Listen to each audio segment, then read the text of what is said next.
Ooh, that was nice.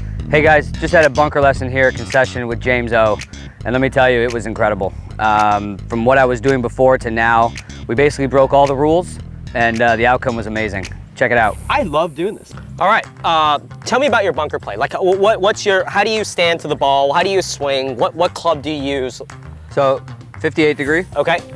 Typically, you know, I get into it. Okay. A little bit wider stance, probably outside my shoulders a little bit, open.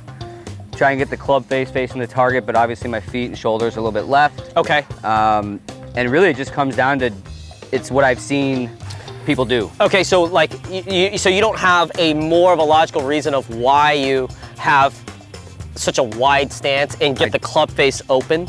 No, I mean, for me it's always been, you know, swing it more of a V type of thing versus that big, you know, sweeping U shape, I guess you can call it. Sure, sure, sure. And that was the easiest thing for me, was to go open, wide, and swing it out. And what kind of shots do you hit? Like, what's your bunker play? What kind of shots do you hit? Do you hit them high and spinny? Do you hit them low? No, typically it's a chunk and run. Okay. Is how you know what? Let's hit a couple. Let's hit a couple. So this is.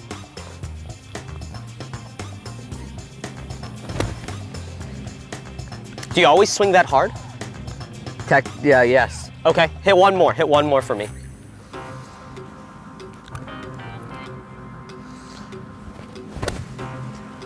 So, you know, the things that I see on TV, I mean, if we watch a good bunker player, yes, they get into the sand, you know, they get in low with the wide stance, but the understanding of how the club strikes the ball is very different than how you're hitting it. They don't swing that hard. This is great sand. You don't need the club to move that much sand that hard. I like to see a more of a neutral setup to start. Like in general, I like to see like a 9-iron setup. Why? So you can make more of a 9-iron 3/4 swing, so the club is kind of releasing a little bit more normal, I would say. And what I mean by that is the club's always, the way you swing it, you have to swing so hard and miss the ball, and that's why it's kind of like a chunk and run.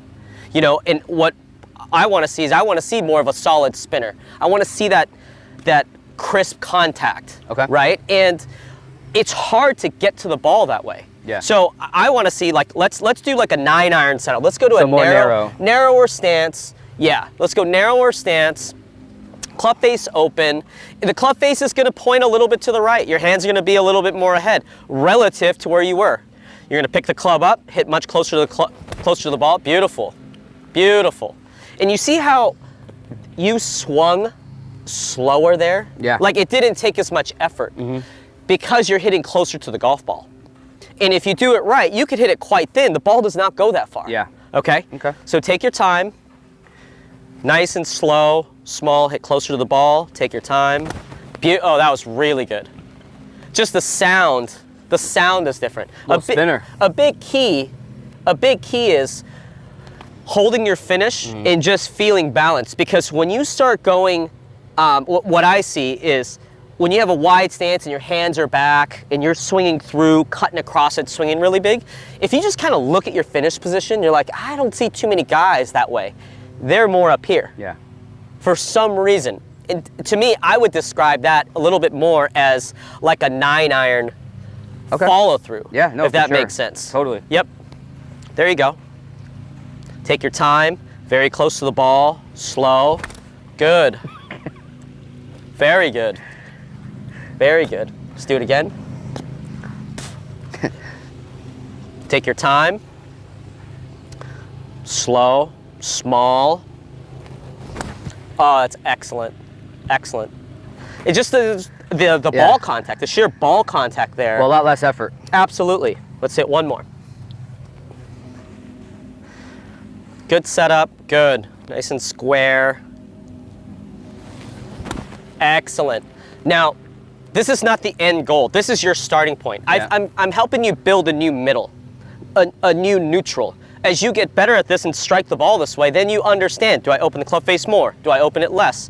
Do I lean a little bit? Do I have a wider stance? But that's a little bit farther down the line. Yeah. But you've got to understand how the club strikes the ball, and this is the easiest way to learn how a club should strike a ball out of a bunker. Let's do long bunker shot. What should we do next? Long bunker shots? Yeah, let's do it. Yeah, long bunker shots are usually the hardest.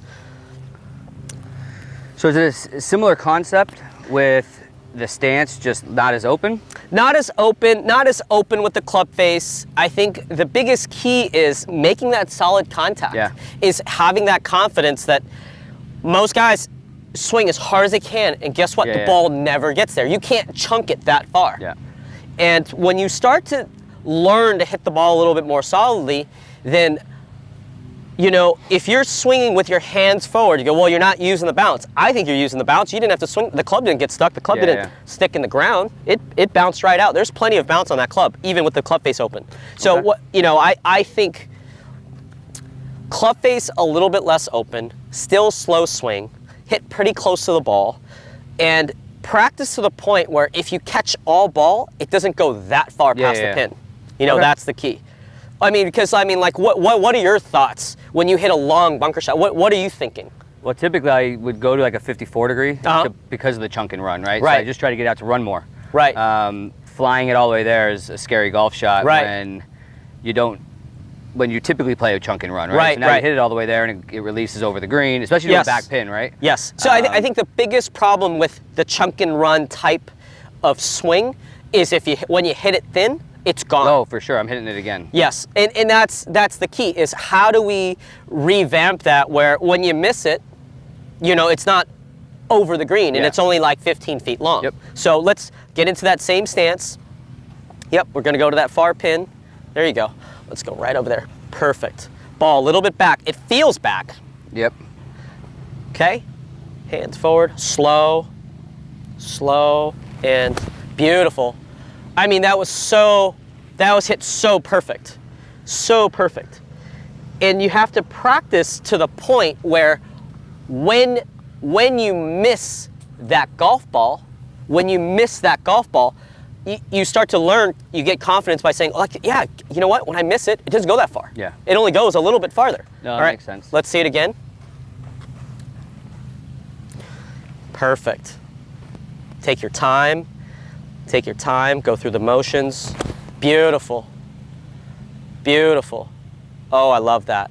I love that. It's really hard to make that connection when it's the trust, right? It's so different. It's so opposite. It's so crazy. And you know, my way of thinking about it is like, hey, if you think you're gonna scull it, let's scull it. Because if I'm right, when you miss it, it's not gonna go as far. Take your time, slow, smaller than you think. Good, good, good. Love that. I love how you held your finish there. Love how you held your finish. It was a little thin and it went 15 feet long. Yep. That's the key. It's not a little thin, you go. When you're holding it, you're like, yeah, that still felt pretty good. Yep. And long bunker shot, you hit it to 25 feet, it's not the end of the world, because this is like the hardest shot in golf.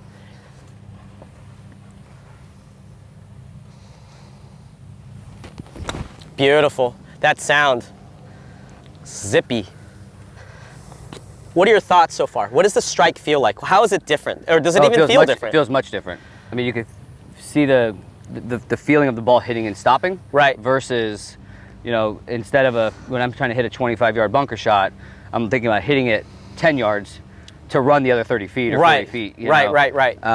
So it is different, because I'm not used to making a bigger golf swing here. I'm used to really coming and just trying to hit almost a trap. Yeah, you're kind of ripping through it. Yeah. Yeah, I think the key when you hit it and you miss it thin is when you hit it thin, the club face should still feel like you're getting under the ball and not sculling on top of it. For sure. That should be the feel. Okay. But we're breaking every rule to do it. We're like putting the hands forward, ball back, you know, doing all that, getting crazy. Take your time, slow, go through the motions. Beautiful. Beautiful, beautiful. I love that. Let's hit a couple more.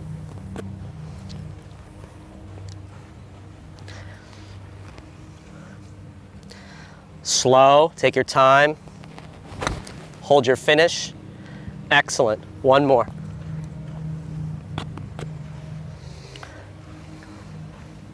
Again, a little bit less open club face, ball a little bit back, hands forward. Slow, take your time.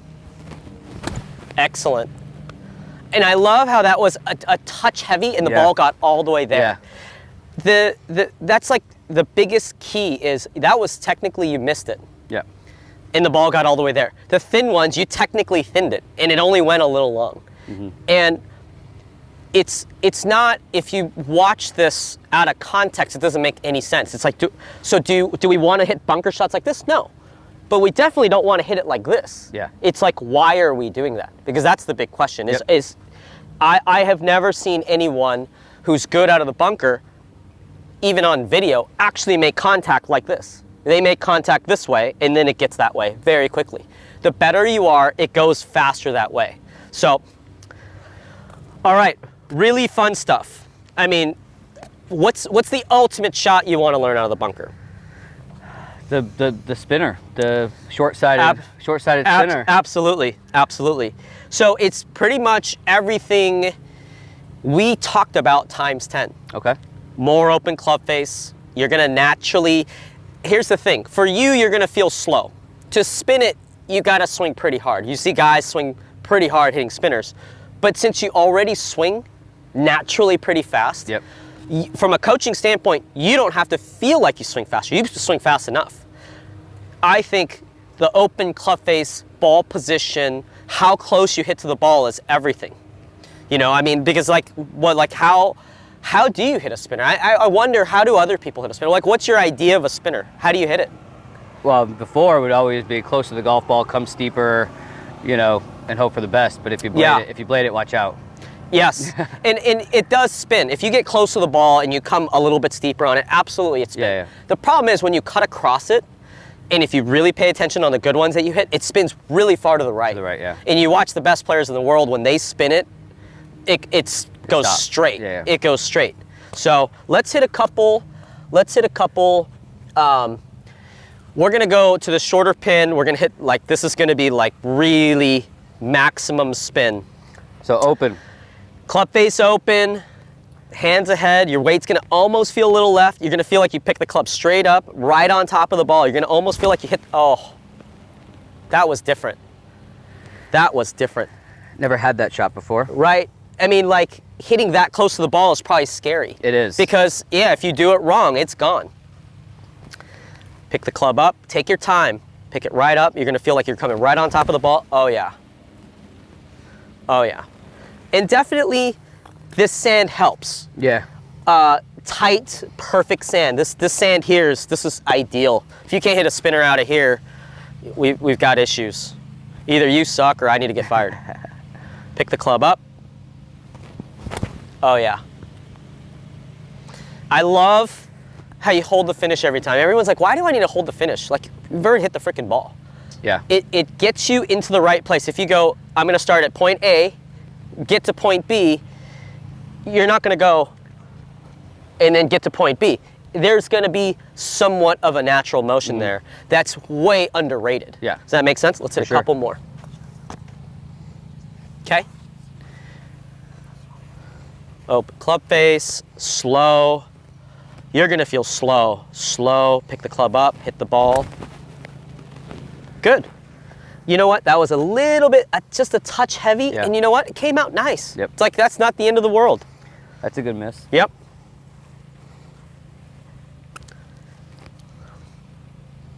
Pick it up. Good. Excellent. One more.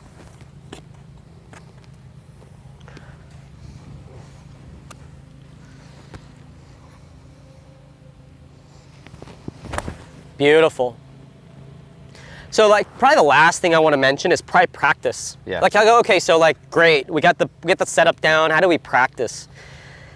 Ideally, if your technique is really good, you're really good at hitting off of good lies. Really, like a teed up lie, like a really good lie. When you have a really bad lie, yes, you can chunk and run it out. But if you have a really good lie, what's your excuse? You should be able to hit it well. When you have a really good lie and a bad technique, guys tend to chunk it because they don't want to blade it. And it's like, well, if you have good technique, why would you ever blade it? If I catch all ball, it's still 5 feet, 10 feet.